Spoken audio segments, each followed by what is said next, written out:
மகிழ்ச்சியின் சத்தம் வழங்கும் அனுதின தேவமன்னா. Voice of Joy presents Daily Manna by Reverend A. Benedict. Praise the Lord.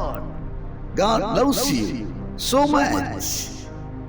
இந்த நாளைக்குரிய தேவ மன்னாவாக யோசுவாவின் புத்தகம் 1ஆம் அதிகாரம் 5ஆம் வசனம். நீ உயிரோடு இருக்கும் நாளெல்லாம் ஒருவனும் உனக்கு முன்பாக எதிர்த்து நிற்பதில்லை. நான் மோசையோடு இருந்தது போல உன்னோடும் இருப்பேன். நான் உன்னை விட்டு விலகுவதும் இல்லை, உன்னை கைவிடுவதும் இல்லை.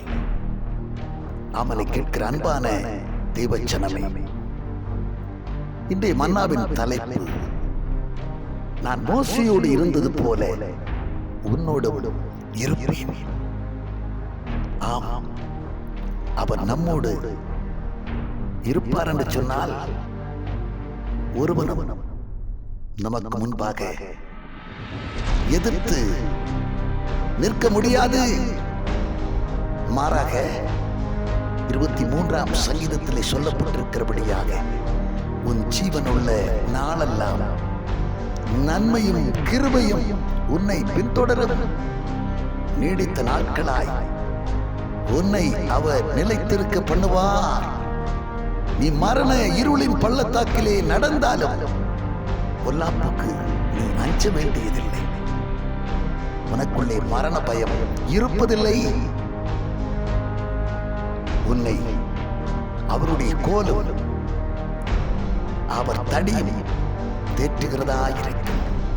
அவருடைய வார்த்தை உன்னோடு பேசும். அவருடைய அபிஷேகம் உன்னை நடத்தும். ஆம், உன்னை அவர் நடத்துவார். உன்னை அவர் உருவாக்குவார். அவர் உன்னை விட்டு விலகாமலும் உன்னை கைவிடாமலும் இருப்பார். அவனை கேட்கிற அன்பான தேவச்சனமே, அவர் உனக்குள் இருப்பதுதான் மேன்மையான காரியம். இந்த உலகத்தில் இருக்கிறவனிலும் உனக்குள் இருக்கிறவர் அவர் பெரியவராயிருக்கிறபடியாக நிச்சயம் உன் மரண நாள் மட்டும் ஒருவனும் உனக்கு முன்பாக எதிர்த்து நிற்பதில்லை. ஒரு வழியாய் உனக்கு எதிராய் வந்தாலும் 7 வழியாய் ஓடிப்போவார்கள். கர்த்தர் உனக்காய் யுத்தம் செய்கிறவராயிருப்பார். எனவே அவருடைய நாமத்தை குறித்து மேன்மை பாராட்டுகிற உங்களை அவர் எல்லா காரியங்களிலும் எழுந்து நிமிர்ந்து நிற்க பண்ணுவார். ஒருபோதும் நீங்கள் முறிந்து விழுந்து போவதில்லை. நீங்கள் அவரால் நடத்தப்படுகிறபடியால் என்றைக்குமே நீங்கள் நிமிர்ந்து நிற்பீர்கள். நாம் ஜெபம் பண்ணுவோம். பரலோக பிதாவே, நாங்கள் உம்மை துதிக்கிறோம், உம்மை ஸ்தோத்தரிக்கிறோம். ஆண்டவரே, மோசையோடு இருந்தது போல நீர் எங்கள் கூட இருக்கிறதுனாலே, நீர் எங்கள் கூட இருந்தால் நிச்சயமாக உயிரோடு இருக்கும் நாளெல்லாம் நன்மையும் கிருபையும் எங்களை பின்தொடர பண்ணுகிற தேவனாய் இருக்கிறீரப்பா. மரண இருளின் பள்ளத்தாக்கிலே நாங்கள் நடந்தாலும் கூட பொல்லாப்புக்கு அஞ்ச தேவையில்லை.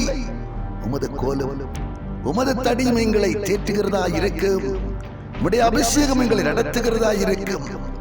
உம்முடைய வார்த்தை எங்களை தேற்றுகிறதா இருக்கும். ஏனென்று சொன்னால் உம்முடைய வார்த்தையின் மூலமாக மறுபடி பிறக்கப்பட்டவர்களாக நாங்கள் இருக்கிறதுனாலே தேவனால் பிறந்த தேவ பிள்ளைகள் அவர்கள் ஒருபோதும் அஞ்ச தேவையில்லை, கலங்க தேவையில்லை.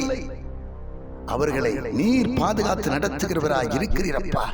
என்றென்னைக்கும் எப்போதும் எங்கள் கூட இருந்து சகல பொல்லாப்புக்கும் இக்கட்டுக்கும் எங்களை விலக்கி காத்தருளும்படியாய் ஜெபிக்கிறேன்.